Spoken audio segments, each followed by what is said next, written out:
You know, dealing with poor people is such a waste of time. I'll only bother with you if I have time left over. He laughed and made a shooing gesture, sending us away. Even I, who usually tries to be kind to others, had reached my breaking point. Then my son, who had been listening to the conversation, said to me loudly enough for Michael to hear, I wonder if I withdraw the 1 billion yen I have deposited, can I shut this place down? Ha ha. My name is Susan Parker, a 67-year-old housewife. Lately, my husband George and I have been enjoying leisurely afternoons at cafes. George is 2 years younger than me and has just recently retired. I've been so focused on work that I don't know what to do with my free time now. So I took my husband out to explore various shops. We both love coffee, and we'd always wanted to go on a cafe tour. George didn't complain about my cafe hopping idea and even seemed to become more and more interested in it. Hey, let's try this cafe next time, George said, while glued to the screen watching a TV show featuring cafes. Eventually, he started making coffee himself, and our home became filled with the delicious aroma of coffee brewed by him. Dad's coffee's really good. Uh-huh. I told you, it's all about the beans. When our son James came home for a visit, George served him coffee, and James expressed his appreciation while savoring it. James is now 38 years old and has been independent for a long time, occasionally coming home and sharing interesting work stories. Are you and Dad doing well? No changes? Yes, we're the same as always. That's good to hear, but you're getting older, so take care of yourselves. Don't underestimate us just yet. Even at retirement age, we're still going strong. Dad, you really are full of energy. Spending such peaceful and carefree time with my husband and son makes me very happy. Looking back, my husband and I rarely fought, and I don't think our son ever went through a rebellious phase. My husband and I met during our college days. We were in the same department and saw each other often in class. Eventually, he asked me out, and we started dating. Being with him always made me feel calm and truly happy. Our relationship continued even after we both started working, and a few years later, we got married. Our married life was also full of happiness. For the first few years after we got married, we thought we might not be able to have children. But then our son was born. Our newborn son was so cute and looked just like an angel. I remember my husband being overjoyed when he held our child for the first time. Since then, the three of us have lived happily together. Our son grew up to be a kind and good-hearted person. Although my husband and I both worked, and might have made him feel lonely at times, I think he grew up without any real trouble in his teen years. Mom, Dad, there's something I want to do. I have a favor to ask. Our son decided on his path early and pursued it with determination. We supported him wholeheartedly. Watching him achieve his dreams and goals was cool, and we felt proud as parents. Even after becoming an adult, he always cared about us, taking us on trips and to fancy restaurants. As we got older and more emotional, my husband and I would cry and thank him, only to be laughed at for being dramatic. Later, our son married a wonderful woman. My husband and I were overjoyed by their marriage. I have a kind wife who always supports me in my busy work life. That's why I want to work hard to protect our family. Our daughter-in-law has a lovely smile and a gentle personality, perfect for our ambitious son. The couple continued to visit us regularly, and we always enjoyed our time together. However, my husband recently began having health problems. As our son had warned, we needed to take care of ourselves, so we went to the hospital together. There, we received shocking news from the doctor. It's terminal cancer. You have about a year left to live. Both my husband and I were stunned. We had planned to spend lots of leisurely time together as a couple. We even talked about opening a small cafe at our own pace. We despaired at the reality we faced. I can't believe it. Dad has cancer? Our son was also deeply shocked by the situation. We don't have children yet, and I was just thinking about showing you your grandchild soon. We were heartbroken, but we knew the hardest part was for my husband himself. He was hospitalized and began cancer treatment. How is the treatment going? Is it painful? I'm fine. I might even beat cancer if I keep going like this, right? Haha. He's trying to act strong, but the treatment must be incredibly tough. His face has become gaunt, and his body is getting thinner. Susan, I'm sorry I might leave you behind and die first. What are you talking about? You still have more than half a year left, according to your doctor. We never know, you might live even longer. We have to keep our hopes up and stay positive. Yeah, but I just wanted to apologize in advance.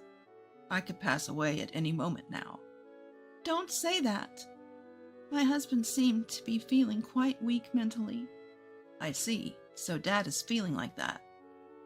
Our son wanted to do something for his father who was feeling weak. I want to grant Dad's wish before he's unable to go out anymore. Yeah, let's ask him about it. Encouraged by our son, I asked my husband indirectly, if you could go out right now, where would you like to go? We probably can't get permission for an overnight stay, but maybe we can go out for a short time. Oh, I know. There's a hot spring a few hours from here by car. A hot spring? There's a cafe nearby that serves delicious coffee. Oh, really? I couldn't help but smile. My husband really loved coffee and cafes. Let's go to the hot spring and have some delicious coffee. When I said that, my husband looked delighted. I hope the doctor will give us permission. Afterward, I asked the doctor if we could get permission for a brief outing. The doctor agreed, saying that my husband's condition was stable for now. So we went on a family trip for the first time in a while. It was only a day trip, but it was wonderful to go out together as a family. Our son drove the car, and the four of us, my husband, our son, and his wife, headed to the hot spring and cafe. The large outdoor bath at the hot spring had a great view, and the weather was perfect, making it an amazing experience. At the cafe, we heard that the men's bath also had a fantastic view and was a wondrous hot spring. We finally had the coffee we'd been looking forward to, and it was so delicious that it moved us. I'm glad we could all enjoy this delicious coffee together. Thank you so much. I'll do my best in my treatment from now on. My husband said this to us with a gentle smile. I thought it was good to bring them here when I saw both my son and husband happy. And then, 1 week later, my husband's condition suddenly worsened, and he passed on to the next world. Why did you pass away so soon? I was so sad that I couldn't help it. Even though he had endured such painful cancer treatments and had become well enough to get permission to go out, our son couldn't stop his tears either. We were so down that we were useless, so our daughter-in-law took care of arranging and preparing the funeral for us. I'm really grateful because I think we wouldn't have been able to hold the funeral properly without her. And we were able to send off my husband safely. Many people attended the funeral, and it was clear that my husband was well loved. He often said he wanted to open a cafe with his wife recently. Yes, that's right. He was also very enthusiastic about studying how to brew coffee, the types of beans and roasting. As I talked with the people who attended the funeral, I remembered the days when my husband was happy to brew coffee, and tears welled up again. And then, I wanted to fulfill our dream together with my husband. Mom, you're going to open a cafe? After the funeral settled down, my son and his wife visited our house. Yes, I want to make your father's dream come true. I think it's a great idea. I'll support you with all my strength if there's anything I can do. Thank you. I don't know the first thing about business, so I'm really grateful for your cooperation. And so I asked my son to come with me, and we went to consult with the local credit union about financing. It was so crowded in the morning. My son and I sat on the sofa with our waiting numbers and waited for our turn. And after about an hour of waiting, we went to the counter. Welcome, please have a seat. The bank teller who greeted us sat down and was named Michael. What can I help you with today? Well, I'm thinking of opening a cafe soon. I came to talk about financing. Financing, you say? As soon as I said that, Michael's face suddenly turned stern. In order to hear your story in detail, we will also conduct an interview. Can you please wait on the sofa until we're ready? We'll call you when we're ready. Understood. Although I was worried about why his face had become so stern, I returned to the sofa as I was told and waited with my son for our turn. However, even though we waited and waited, there was no sign of being called. Before we knew it, 3 hours had passed. People who arrived later than us were being called, and we thought it was strange. That bank clerk named Michael is attending to other customers as if he has forgotten about us. I thought I should call out to him. The moment Michael finished with a customer, I hurried over to him. Excuse me, I've been waiting for a while now. When can we have a meeting about the loan? Are you still here? Huh? What do you mean?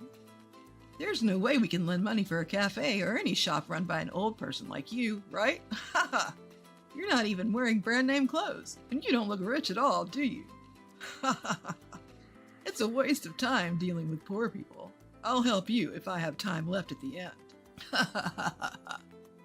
Saying so, Michael laughed and made a shooing gesture at us. That's unbelievable. I, who usually live by being kind to others, reached my limit of patience. What's wrong, Mom? My son returned from the restroom just as Michael said those things to me. I was so angry that I told my son what had happened. Upon hearing the story, my son said in a loud voice so Michael could hear. If I withdraw the 1 billion yen I deposited, I wonder, can I shut this place down? What? Michael looked puzzled at my son's remark. Sir, if you're going to cause a disturbance, please leave, as it's bothering other customers. I can't believe the nerve of this Michael to say such a thing to my son. And my son said, I just moved my business deposit to this bank recently, but I guess that was a mistake. Call the branch manager because I can't talk to you. Stop it. I'll sue you for obstructing business. Michael refused my son's business and snapped back. It seems even my son had reached his limit of patience. Then I'll call directly. My son said so and made a phone call somewhere. Then the branch manager came running out of a back room in the bank. Mr. Johnson, what happened? Seeing the manager rush over and speak to my son, Michael's eyes widened in surprise. Branch manager, what's going on with this bank? This Michael clerk made my mother wait for over 3 hours, calling her a poor person and tried to send her away. What? Michael, what the hell are you doing? Mr. Johnson, could you please come to the reception room? Let me apologize. We decided to follow the branch manager as it seemed we were causing a disturbance to other customers. When we arrived at the reception room, the branch manager prostrated himself and apologized. I'm truly sorry about this. Michael just transferred from another bank. We also didn't have a deep relationship with you yet, and our other staff members were too busy to notice. It's fine, manager. I'm not asking you to be treated specially. I just want you to take proper action regarding how he treated my mother and judged her based on her appearance. Of course. Michael, hurry up and apologize. This person is the owner, chef of a famous restaurant.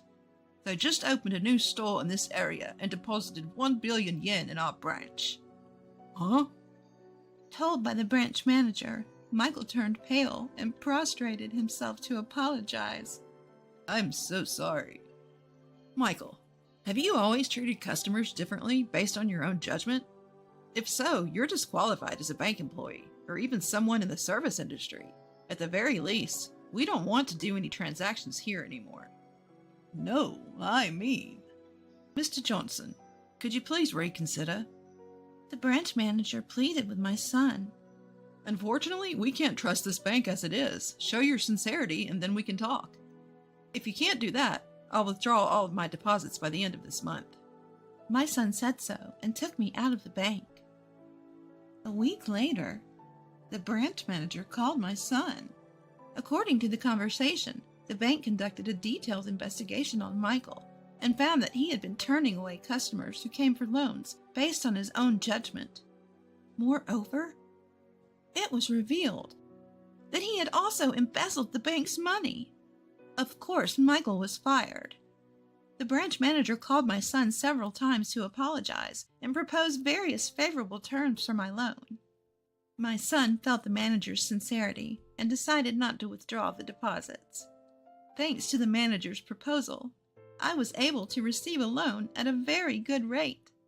The preparation for opening my store went smoothly, and I finally opened it.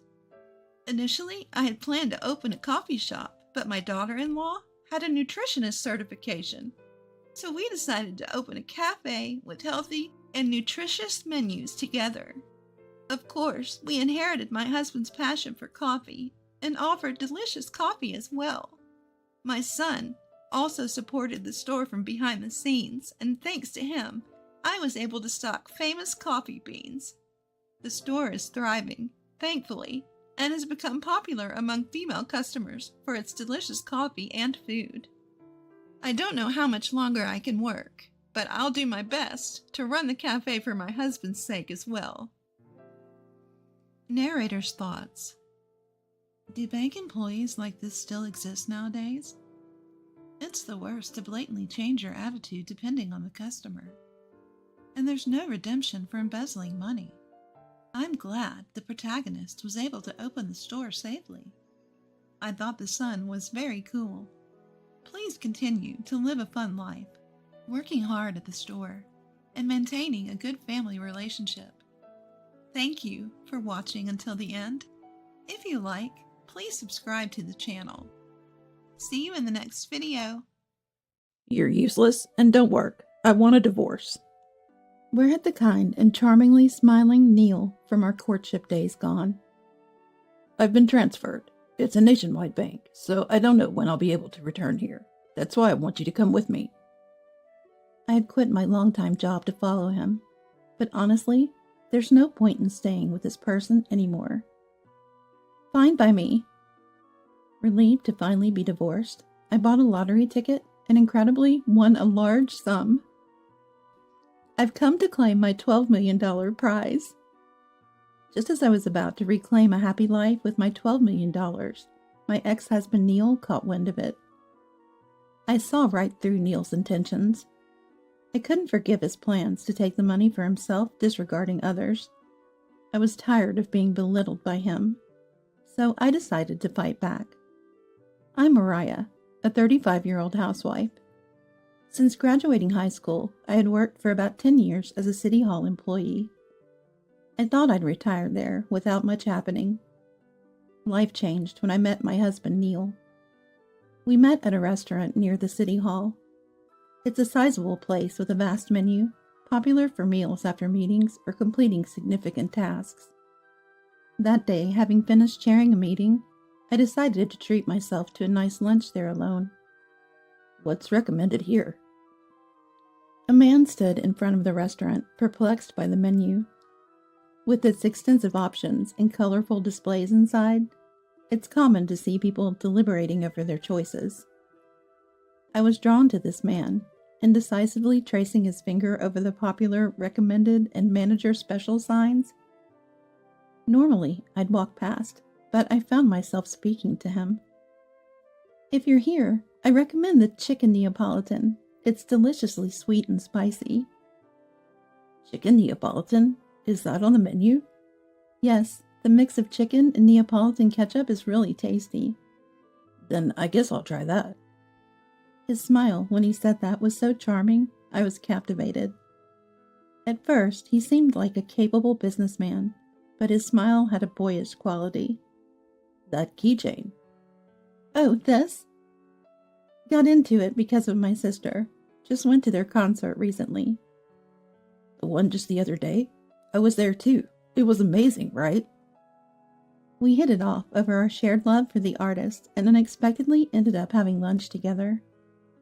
Familiar with the restaurant and it being lunchtime, our short conversation was enjoyable. I felt a sense of fulfillment, not enough even for our lunch break. It seemed Neil felt the same way as he approached me when leaving. If you don't mind, I'd like to see you again. Could we exchange contact information? Living my usual life in the usual place, I never expected such a dramatic turn of events.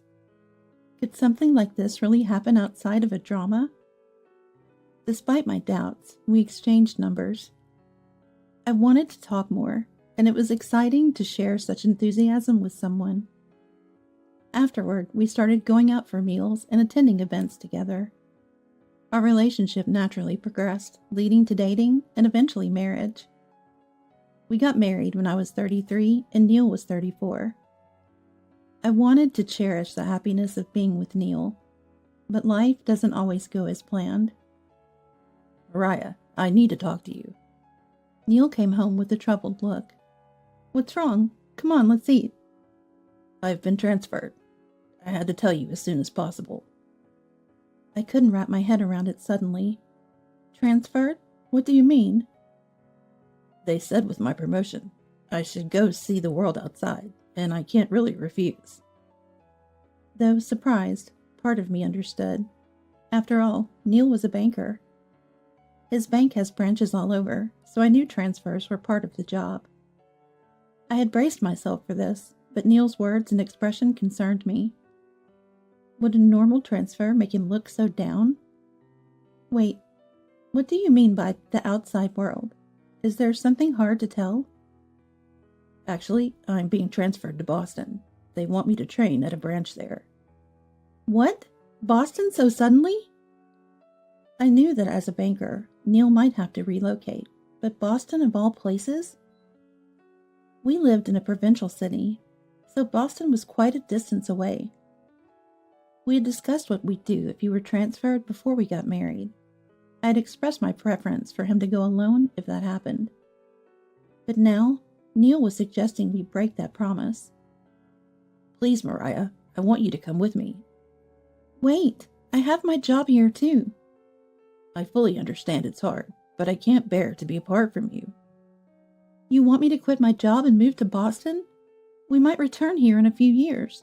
What about going to Boston alone till then? Neil hesitantly responded. I thought about that, but our bank has branches nationwide, so there's no guarantee we'll come back here. This is so sudden. Being transferred to Boston means I'm on the fast track to success.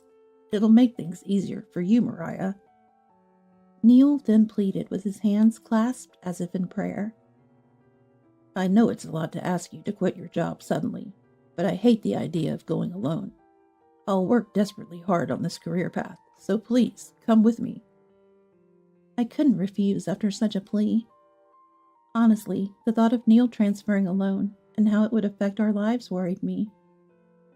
We had discussed wanting children soon, so living apart seemed impractical. All right, I'll go with you, Neil, but you have to work hard, okay? Thank you. I'll do my best. I'll become a branch manager and make life easier for you, Mariah. I wish I could have told myself back then. I wish I could tell myself then not to go with him on the transfer. In Boston, Neil seemed like he had changed. He became a work-first person, or perhaps it was mostly the loss of his smile that made him seem different. Welcome home. Ready for dinner? Huh? Can't you see how tired I am? No way I can eat. He would go straight to the bedroom, looking as if he might collapse, his face expressionless. Mornings came too early for him, and days without a morning greeting continued. Neil, you look pale. Are you okay? I hadn't seen his smile in a long time. We barely ate together, and he usually came home after midnight. Although I heard weekends were generally free, he was hardly ever at home. Even when home, he'd stay in the bedroom shut away. It felt like living alone. I started to wonder about the point of quitting my job to follow him to Boston. Maybe I should have insisted on him going alone. But no matter how much I regret it, there's nothing I can do. I need to find something to do for myself. Just passing the days aimlessly would be such a waste. Then one day, I got an idea when I saw a flyer in the mailbox. If I'm going to be at home all the time, I might as well start working. So I applied for a job at a nearby cafe that was hiring. Fortunately, I got the job right away. Having only done office work before, everything about this job was new and exciting to me.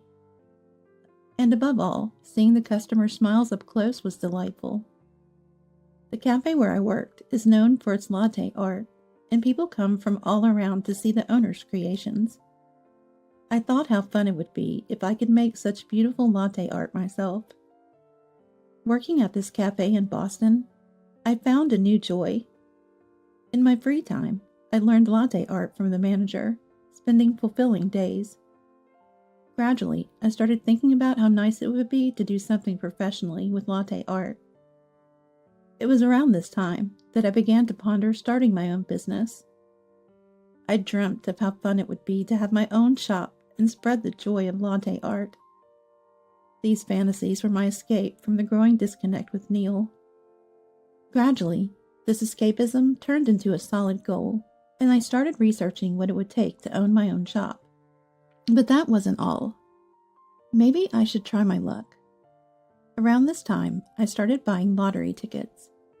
Working at the cafe was fun every day, and I earned my own money. I thought everything was great, but Neil didn't seem to think so. One day, while I was practicing latte art on my day off, Neil spoke to me in a bad mood. "Hey, what's with you lately, Mariah?" "What do you mean? Is something wrong?" "No, it's just, you're always playing around, neglecting the housework. There's dust everywhere, and you haven't prepared meals." Of course, I did what I needed to do before going to work part-time or practicing latte art.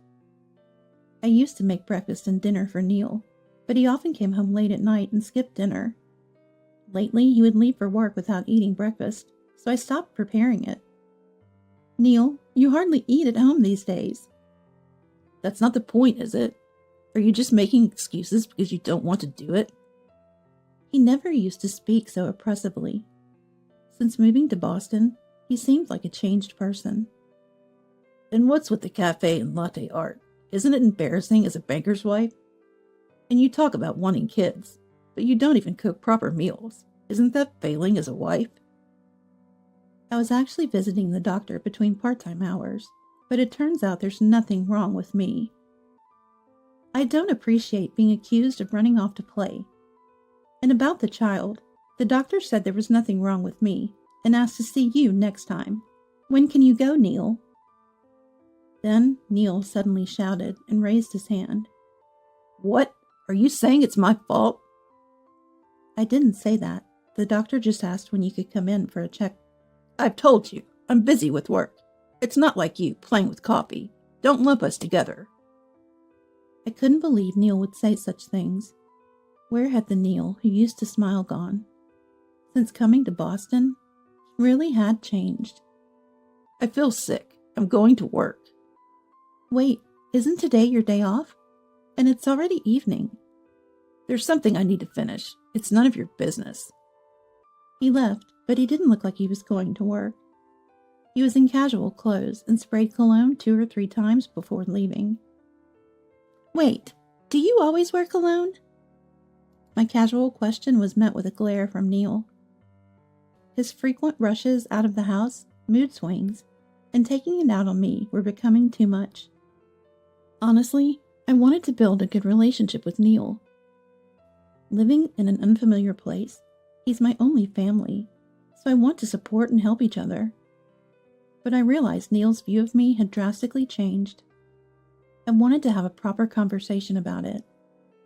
If he's unhappy with me, I want to fix it. Hey, can we talk for a minute? That's good timing. I have something to say, too. I wondered what he wanted to talk about. With that thought, I sat down on the living room chair.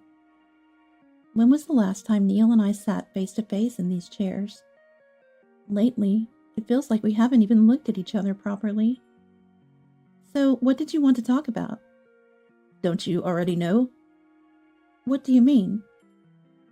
You're so oblivious. That's why you can't get a decent job. I decided to overlook Neil's comments about me for now, but I couldn't tolerate his belittling the job I loved. Whatever job you have, it's wrong to mock someone else's work, especially if they love it. I had resisted moving to a new place for Neil's transfer, but here I found a passion for latte art and a dream to base my life around it.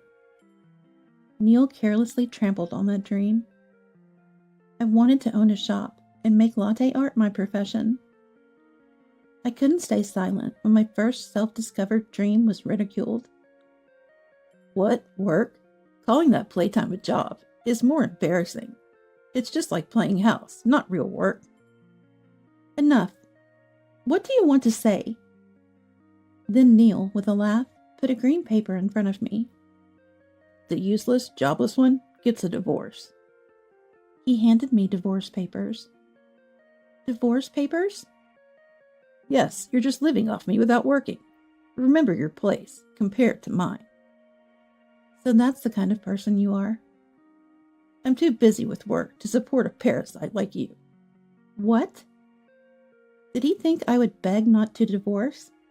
I stood there, holding the divorce papers. My silence while holding the divorce papers must be disappointing to him. He became increasingly irritated. Of course you don't want to write. A high school grad like you can't work properly outside, can you? What should I do with this? Hurry up. Your slowness is just like a woman who can't work. He seemed desperate to get divorced as soon as possible. Neil, filled with impatience, started fidgeting nervously. While tapping his foot, he glared at me as if urging me to hurry. This man was no longer the Neil I had once loved so dearly. Why did I fall for someone like this? And why did I come so far away with him, to a place where I knew no one? Now I only have regrets. The one thing I needed to do was clear. Faced with Neil's provocative attitude, I responded brightly.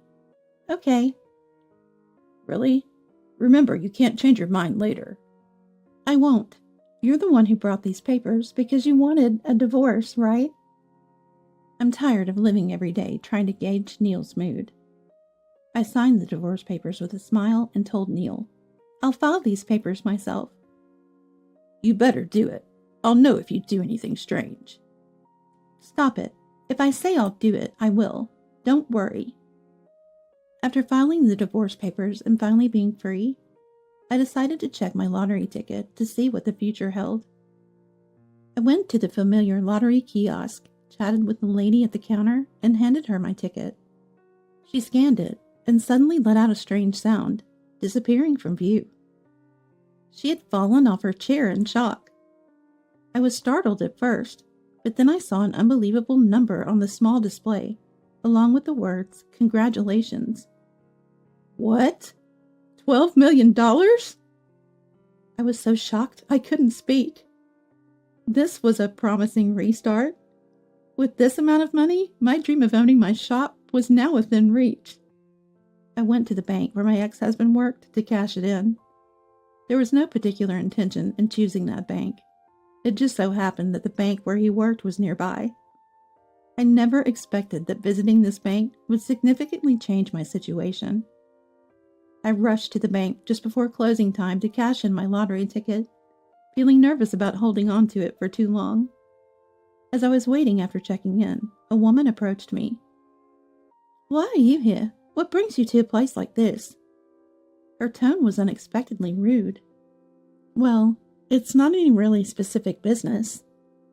"Why did you even bother coming here?" "Why do you keep saying bother? Just please take care of this." What's this?" She looked curiously at the lottery ticket in my hand. "I came to cash it in." "Cash in? You bought a lottery ticket with your husband's money? How extravagant." The bank was crowded, so it's likely no one else heard the woman's rude words unless they were very close. People passed by without a second glance. It was unbelievable that such a rude employee existed, but I decided to quickly finish my business and leave. I'm here to claim my $12 million. Her relaxed demeanor instantly changed to one of intense scrutiny. $12 million? Her loud exclamation startled me. Then, without a word, she disappeared into a back room. I was taken to the manager's office due to the significant amount of the prize. The procedure to collect the $12 million went smoothly, but I couldn't stop thinking about that extremely rude bank employee. Her disdainful look made me feel uncomfortable. As soon as I got home, I opened my laptop.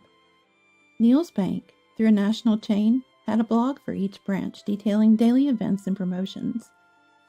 I was sure I could find something about that rude employee. Browsing the blog, I discovered her name. With her name known, the situation was in my hands. While I was researching the woman on the blog, I received a message. It was from Neil, asking if we could meet tonight. Honestly, after filing for divorce and considering him a stranger now, I saw no need to meet, but I decided to oblige. Neil's pride must have made contacting me a humiliating ordeal. His message was full of condescension, saying things like, "I thought you'd be lonely, so I'll meet you." Or, "I figured you'd had enough of living alone." I was furious inside, but wanted to settle things, so I agreed to meet at a cafe. When we met outside, Neil immediately started talking upon seeing me. "Hey, shouldn't we give it another try? I've been thinking a lot since then." "Give it another try?" "Yeah, I was angry back then, and said things I didn't mean." "So you want to start over with me?" Looking at me, Neil continued. "Yes, we've had our misunderstandings, but I believe we can still become a great couple." Watching Neil, clearly intoxicated with his own words, I decided to settle this. "If you insist, maybe we could give it another try." "That's the Mariah I know." "Did you really think I'd say that?" Neil looked at me shocked, so I decided to enlighten him. "I'm glad we're divorced. You wanted to reconcile for the money, right?" "Money? What are you talking about?" "Don't play dumb. You thought about keeping it all for yourself, didn't you?" Neil leaned forward across the table, pleading. "No, of course not. And $12 million is a lot of money, perfect for buying a house and starting anew." "I never mentioned $12 million, did I?" Neil finally realized his mistake and covered his mouth, but it was too late. He had already let it slip, and covering his mouth in a panic, couldn't undo what had been said. "You had an affair, found your wife bothersome, so you decided to divorce, and now you want to remarry for money? Don't make me laugh." "No, it's not the money, it's just that—" "Do you even realize what you're doing and saying?" Neil was visibly uncomfortable and restless. "So you heard it from that woman, Rebecca, right?" "What? What are you talking about?" "I know you two are dating. You thought if we got back together, you could buy Rebecca even more gifts, right?" Despite the cold season, Neil was sweating. "Did you really think you could fool me with such a trivial excuse?" I showed Neil the photo I was holding. "I thought something was odd when I visited the bank. Then this very rude woman approached me. I found her distasteful, but she turned out to be your girlfriend." The photo I was holding was of Neil and Rebecca standing together. They didn't look like mere colleagues, but rather like a couple standing close to each other. To claim they were just workplace acquaintances would be quite a stretch. If he was trying to pass off that implausibility, he really needed to think again. I work at a cafe that turns into a bar at night, and I was surprised to see you two on a date there. I heard about it from the owner and colleagues, but I couldn't believe it. "Well, that's—" I asked the owner, and apparently, you two have been coming there occasionally for about 2 years. My hand holding the photo was trembling. "I had only worked part-time during the day, waiting for your return, but you were cheating and planning to leave me for the younger, beautiful Rebecca, weren't you?" Neil had no response, looking down. "But then, I won the lottery, and you changed your mind, right? He looked at me guiltily. So you thought if you withdrew the divorce, you could squeeze money out of me as your husband? That's right. Money is a shared marital asset, right? I've been living with you for years, so if we got back together, it would still be shared property. Wait, are you serious? I sighed at Neil's words. How could he have the nerve to propose reconciliation after he was the one who initiated the divorce? Sure, I have the lottery ticket, and I won a substantial amount, but I bought it after we filed for divorce. What? What does that mean? Be clear. It means it's not the subject to property distribution. I've already checked with a lawyer. Neil looked at me with a resentful expression. You can't be serious. You initiate the divorce, and when I come into a significant amount of money, you think we can just get back together? I never said that. But that's the reality, right? I heard it. I operated my mobile phone. What played was a recording. From the background noise, I could hear Neil and Rebecca's conversation. They talked about my $12 million win, and how getting the money before divorcing would make buying a house a reality. The woman's excited voice in the conversation was notable. This is from when you were talking at the bar. How did you get this? I was recording a video, and your conversation accidentally got recorded.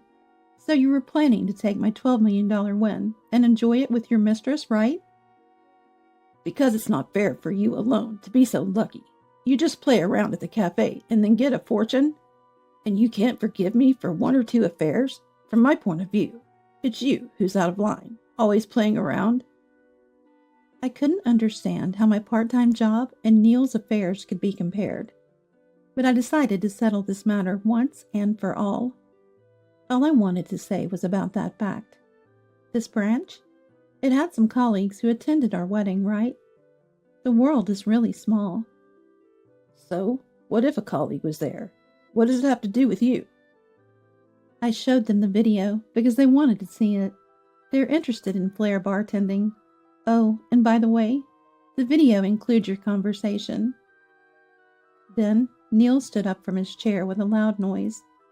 He stood up so abruptly that the chair toppled over, making a loud crashing sound.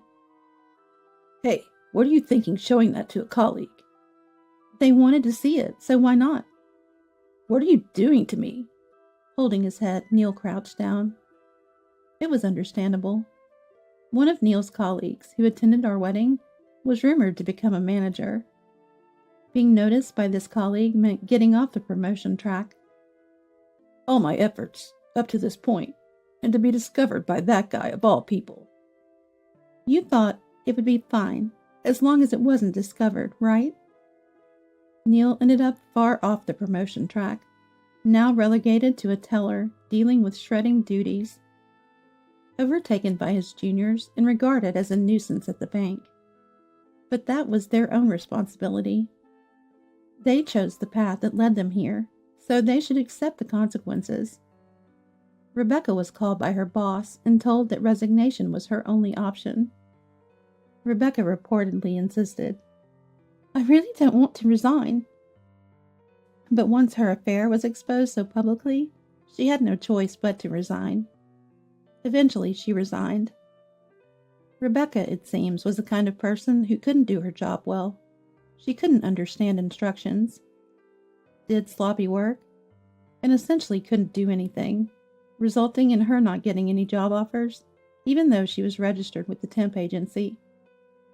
After the divorce, it seemed they blamed each other.